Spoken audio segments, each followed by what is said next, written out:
Hi all, E.G. Spirit here. So today I'm going to talk about what it's like to walk what I call a tightrope in the world of being spiritual. And I'm sure as I discuss this more with you, you'll identify with it, those of you who are trying to lead a more spiritual life. The real inspiration for this really goes back several decades for me. I was thinking about one of my earliest spiritual teachers who was a guru from India, who talked about in his writings and when he spoke, he talked about living in the world, but not of the world.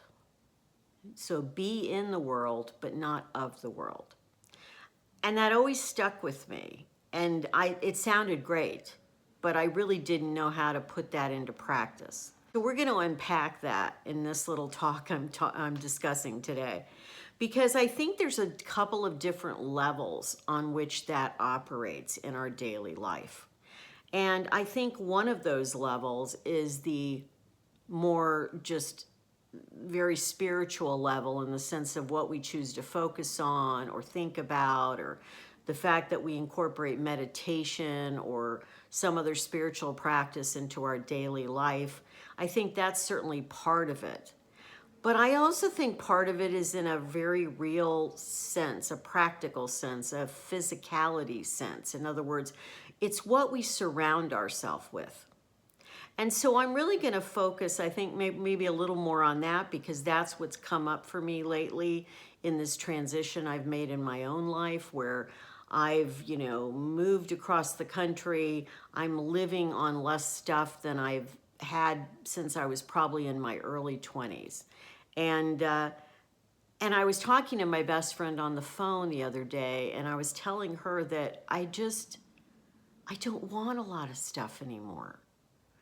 I just don't. It's been hard to even get things that I know that, oh, I need that for my, I need that for my YouTube channel, or I need that to cook in my kitchen, or it's even been hard to make those decisions to do that. And so it really got me thinking about how when we're trying to live in the world or being in the world, but not of the world, some of it is what we surround ourselves with. If you're surrounded by a lot of comfort and you have a lot of things and you have a lot of, distractions from those things that keep you occupied, then you're being distracted and torn away from the spiritual aspects of your life in some respect, because it's very easy to focus on the tangible. It's very easy to focus on, oh, I could watch this movie, or I could play this video game, or I can do any number of things in my house. And I think that is a temptation to us, and it pulls us away from being more spiritual. And it also, I think, it's interesting. When I was growing up in the Catholic tradition, and I read all about like tons of Catholic saints and had my favorites. I think I shared on a live stream on my other channel that St. Francis was always my favorite saint. And but they all had something in common, is that when they were pulled toward the spiritual life, a lot of them just gave up their belongings. And I understand that. I can see that, why that was almost a necessity, because the things they had would take them away from the spiritual perspective that they were trying to achieve. In other words, it gets in your way. So when I was talking to my friend, I was saying, I'm doing this very intentionally to live with less stuff, even when it's not totally comfortable. Would it be really comfortable to get a nice, a sofa or a real comfy chair? I mean, the chair I'm sitting in right now is a camp chair, and I've got a cushion behind my back, supporting my back, and I'm sitting on a cushion. So it's perfectly fine for doing something like this. Is it a great chair for relaxing and like watching a movie? No.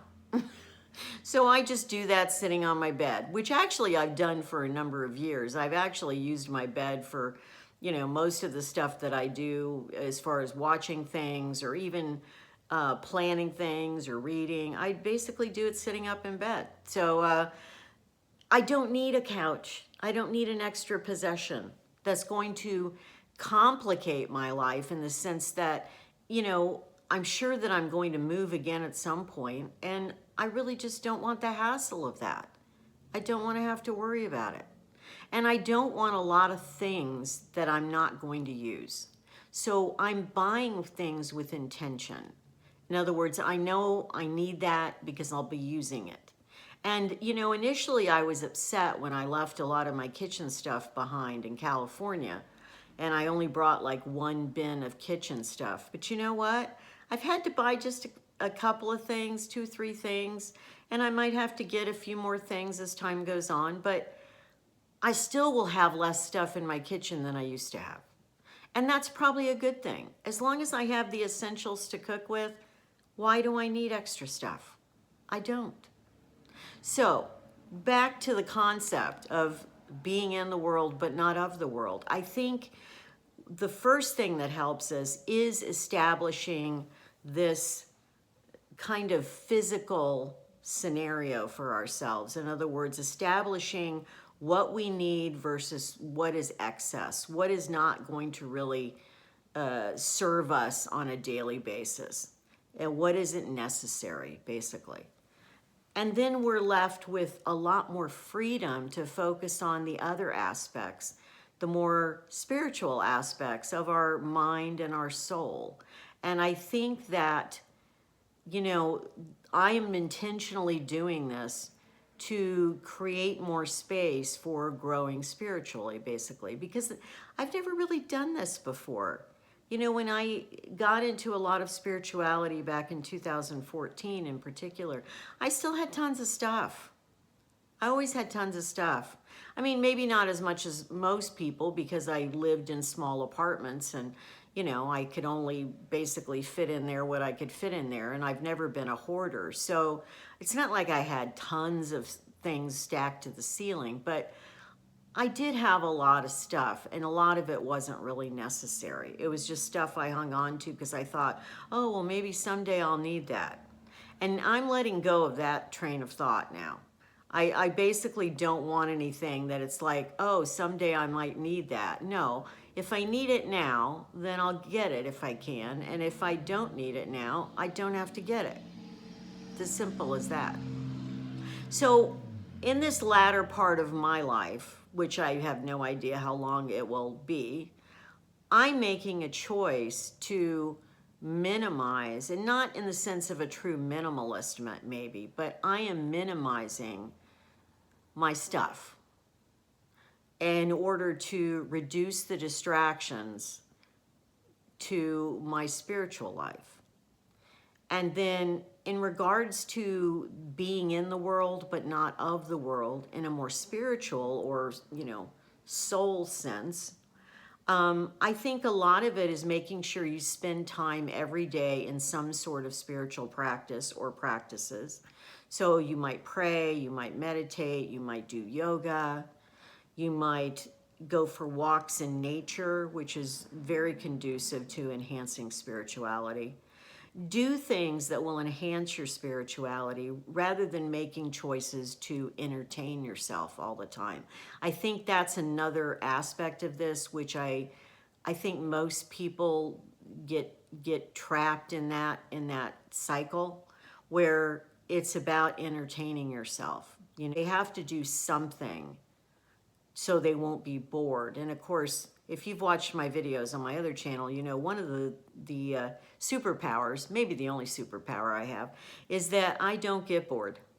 So for me, it's an easy choice to go with the calm and the peaceful things that I know will not only be good for my psyche, but good for my spirituality. Now, of course, I'm still running YouTube channels, so that takes some of my time, but that's necessary because that provides me the income I need to live. So I have to find a balance of doing this type of thing along with the spiritual things that I pursue. So I wanted to do a video about this because I wondered how many of you might struggle sometimes with how to balance spirituality in your life. In other words, do you feel like you're too much of the world? Are you working on trying to just be in the world but not of the world? And how is that, how do you deal with that? How is that going for you? I'm still working on this. You know, I've known about this concept for what, over 40 years basically now, and I'm still working on it. I'm a work in progress. I'm still trying to find the right balance for me. And everybody has to do that for themselves. I don't think anyone can tell you what the right balance is. I'm certainly not going to tell you, oh, get rid of all your stuff and you'll be much happier. I would never say that to someone because everybody's going to need something different.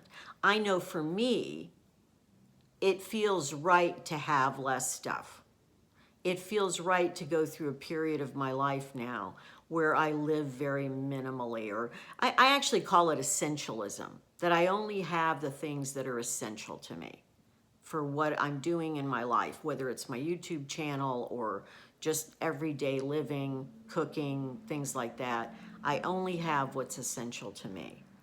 So I will let you know how that goes, how that journey goes for me. But I just thought I'd, pose the question because I remember when I heard that from this Indian guru back in the 80s, I thought to myself, yes, that is the challenge that all of us face as human beings in this particular reality, is that we are trying to, be in the world because we have to. We're in a physical body. We have to live whatever life we have to be in the world, but not consumed by the world, not be so of the world that it takes us away from our spiritual self. And so I think we're all on that journey. I think we all have that struggle of balance to find. We're all walking that tightrope. And let me know how you handle it. Let me know how it goes for you. So until next time, be kind. Take care. Bye.